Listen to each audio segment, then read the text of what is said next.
Bonjour à toutes et à tous et merci de votre fidélité. En quelques versets, Jésus donne un visage à la communauté de celles et ceux qui le suivent, des hommes et des femmes dont il cite les noms. Ainsi, les femmes qui, selon la coutume du temps de Jésus, ne pouvaient participer aux enseignements des rabbins, sont présentes parmi les disciples de Jésus. Nous savons qu'elles seront les premières témoins de sa résurrection.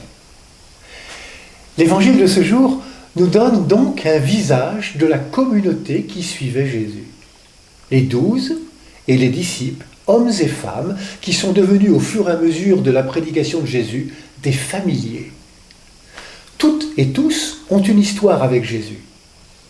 Ceux qui sont appelés et celles et ceux qui le suivent sont connus personnellement du Seigneur. C'est à une femme que le ressuscité donnera mission de transmettre sa parole. Va trouver mes frères, dis-leur que je monte vers mon Père et votre Père, vers mon Dieu et votre Dieu. Marie de Magdala alla annoncer aux disciples qu'elle avait vu le Seigneur et qu'il lui avait dit ces choses. Ainsi, elle est missionnée par Jésus pour réveiller ce qui s'est éteint chez les amis de Jésus. Jésus non seulement ne refuse pas les femmes dans son entourage proche, mais souvent il les défend et pose publiquement des actes qui leur redonnent leur dignité bafouée. Il reconnaît leur foi. Une étrangère ira jusqu'à le faire changer sa propre compréhension de sa mission. Par son attitude, Jésus surprendra certains disciples, hommes, quand par exemple ils le verront parler publiquement avec une femme, qui plus est étrangère. Elle était samaritaine.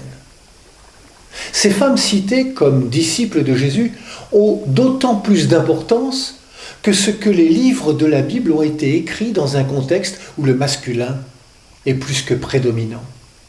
Il y a donc place pour penser l'Église d'aujourd'hui, place à une réflexion biblique et théologique pour envisager une autre manière de vivre l'Église. La démarche synodale ne fait que commencer. Dieu créa l'homme à son image, à l'image de Dieu il le créa, hommes et femmes, il les créa. Bonne journée à toutes et à tous, prenez bien soin de vous et des autres.